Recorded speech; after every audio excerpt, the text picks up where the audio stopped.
Angels, it's Jess Markowitz, your Independent Cincy Family Director.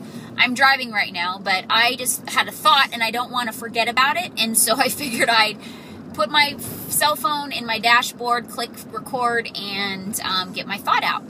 At convention of 2012, right onto Losee Road. That's my GPS.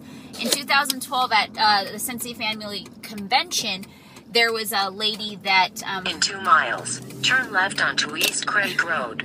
Her name was Barefoot Lady, I believe.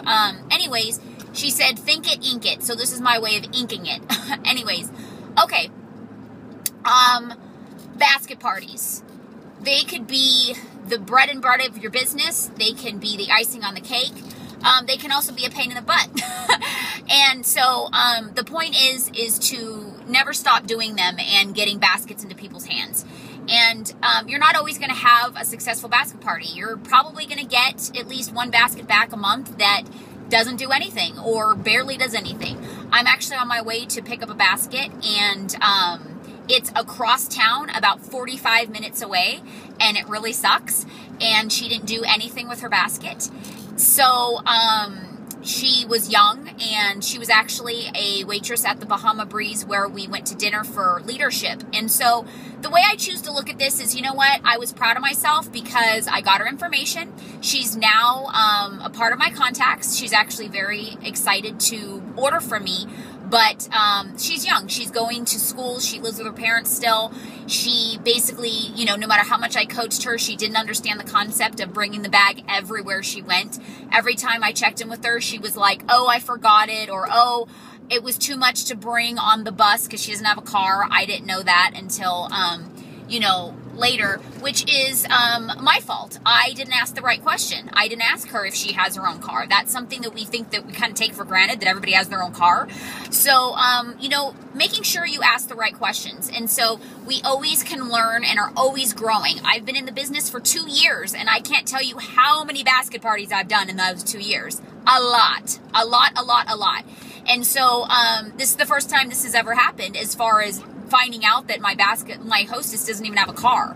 So she, you know, she babysits, she works 2 jobs, she goes to school. She's a busy girl, and she's got lots of opportunity. And I told her that, actually. I said, oh my gosh, if you're that busy and you go to that many places in one day, you have that many people to show this basket party to. Still didn't click in her head.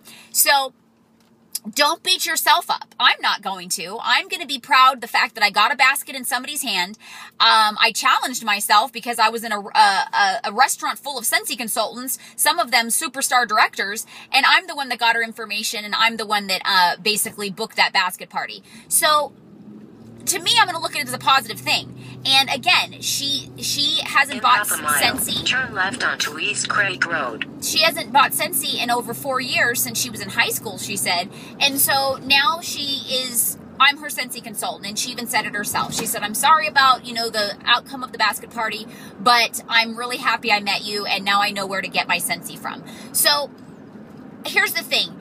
Normally, I would talk to somebody about, you know, oh, well, maybe you can earn some extra income as far as, you know, making this a goal to, you know, to maybe buy her own car. Well, the effort she put in was 0. So to me, that is probably the same effort she'll put in to run her business. So I'm not going to not give her the opportunity. I will tell her to think about it, give her the information. Turn left onto East Craig But Road. she's not my my perfect candidate as far as somebody that would do well with this business. So I'm not going to set her up for failure. Of course, when, you know, you have high hopes and you hate your job, somebody young like that, I'm not going to judge, you know, probably would look into starting her own business, being excited, but then if she can't put the effort into showing a bag to the rest of, you know, people that she sees every day, and gives me excuse after excuse, she's probably going to make excuses for her own business. So again, that's what I'm going to go into it. I'm going to give her the opportunity, let her know that it's something that's available to her if she chooses to put the effort in. And I'm going to be very frank with that. And, but again, I'm looking at this as not a failure to a basket party and a waste of my time and a waste of my gas. In 3/4 of a mile, because I promise keep right you, for I-15 South and US 93 South. I promise you, I put a lot of gas and mileage on my car for just this basket to drop off and to pick up. But again, it's all the way you look at things. In closing for today, my daughter just said something to me, and it really kind of put everything together. In half a mile, keep right for I-15 South and US 93 South. Okay, now you guys know how to get to her house. Anyway, she's 4. Allie just turned 4 in February. And whenever she does something that she knows that she did wrong, like, you know, she spills milk or she, you know, did something that she knows she's going to get in trouble for, the first thing that comes out of her mouth is always a positive thing. When she spills her milk, she'll say, well, at least it didn't go on the floor. She always has a way of looking the positive side. The milk is always, the glass is always half full for her. And that's a mind frame of being young. Right for I-15 South and US 93 South. And not tainted by the way we basically structure we train our brains to think negatively. That's something that we train ourselves and that society trains us to do, is to think of the negativity. So why not train yourself to think of the positive, to see the positive? And you will end up seeing the positive. You won't see that negative. And even if you do, it's not going to affect you. So just like when Allie spills her milk or breaks something. Miles, take exit 42 for I-515 and US 93. Or does something that she knows she's going to get in trouble for. Think of her and think of what is the positive in this situation. So today I choose, because I have a choice of how I'm going to handle each situation, and so do you. I choose to look at the positive side.